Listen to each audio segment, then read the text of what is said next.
नमस्कार, मैं हूं माही सिंह और आप देख रहे हैं नेक्स्ट नाइन न्यूज। आज बात करने वाले हैं मायावती की। मायावती इस बार के चुनावी रणनीति को साधने के लिए पूरी तरीके से तैयार है। हालांकि उत्तर प्रदेश में मायावती उपचुनाव में पहली बार अपनी किस्मत आजमाते हुए नजर आ रही हैं, लेकिन उसके साथ ही मायावती ने एक और बड़ा फैसला लिया है, जो एक बार फैसला उन्होंने 1998 में लिया था। जी हाँ, इनेलो के साथ एक बार फिर से मायावती गठबंधन में आई। वहीं 1998 की बात करें तो अंबाला सीट से मायावती गठबंधन करती हैं अभय सिंह चौटाला के साथ। अब ऐसे में माना ही जा रहा है कि अभय सिंह चौटाला के साथ गठबंधन करके मायावती वहां के जो भी जाट वर्ग के लोग हैं उनको साधने का प्रयास करेंगी। लेकिन चंद्रशेखर आजाद रावण भी इसमें पीछे नहीं है। जी हाँ, अब वो अजय सिंह चौटाला के साथ और दुष्यंत सिंह चौटाला के साथ गठबंधन कर सकते हैं। हालांकि जजपा जो है वो ये चाहती है कि आम आदमी पार्टी और आजाद समाज पार्टी दोनों एक साथ आ जाएं और दोनों का गठबंधन हो जाए। क्या अरविंद केजरीवाल इसके लिए तैयार होंगे या फिर चंद्रशेखर आजाद रावण जिस तरीके से अकेले ही चुनावी ताल ठोकने का प्रयास कर रहे हैं, क्या वो मायावती के खिलाफ जाएंगे? अगर ऐसा होता है तो कहीं ना कहीं दलित वोट बैंक को साधने के लिए चंद्रशेखर आजाद कहीं ना कहीं मायावती को पीछे छोड़ सकते हैं। ये बात इसलिए निकल कर आ रही है क्योंकि उत्तर प्रदेश में जिस तरीके से मायावती को बड़ा झटका लगा, चंद्रशेखर आजाद रावण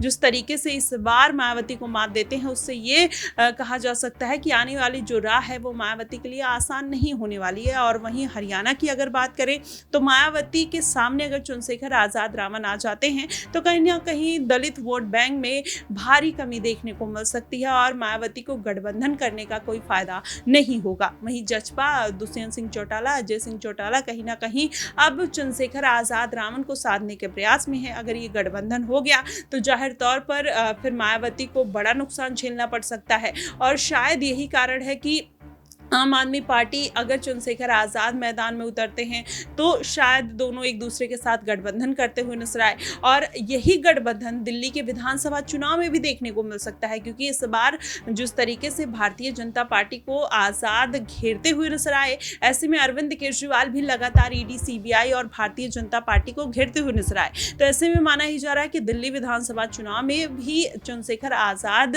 रावण के साथ अरविंद केजरीवाल भी गठबंधन कर सकते हैं। ये तमाम तरीके की अटकलें लगाई जा रही हैं, लेकिन फिलहाल अभी जो समीकरण बन रहे हैं वो हरियाणा में बनते हुए नजर आ रहे हैं। अगर हरियाणा में ऐसा कुछ होता है तो जाहिर तौर पर दलित वोट बैंक वो मायावती के पक्ष में जाता हुआ नजर आएगा और कहीं ना कहीं मायावती को बड़ा झटका लगने की भी संभावना है। ऐसे में अगर बात कर लिया जाए मायावती के फैसलों की और नतीजों की, तो कहीं ना कहीं इस बार जो लोकसभा चुनाव गए हैं वहां पर मायावती को किसी भी तरीके की कोई राहत देखने को नहीं मिली है। अगर इस बार भी कोई राहत नहीं मिलती है तो जाहिर तौर पर उनकी मुश्किलें बढ़ती हुई नजर आएंगी और उसका पूरा फायदा चंद्रशेखर आजाद रावण उठाते हुए नजर आएंगे। लेकिन अभी देखा जाए तो फिलहाल ये माना जा रहा है कि चंद्रशेखर आजाद रावण ये गठबंधन नहीं करेंगे, लेकिन अगर गठबंधन हो जाता है तो जाहिर तौर पर इसका जो नुकसान है वो मायावती की पार्टी को ही उठाना पड़ेगा और किसी पार्टी को नहीं। और वहीं अगर दिल्ली विधानसभा चुनाव की बात करें, अरविंद केजरीवाल आजाद रावण को साथ लेते हैं तो कहीं ना कहीं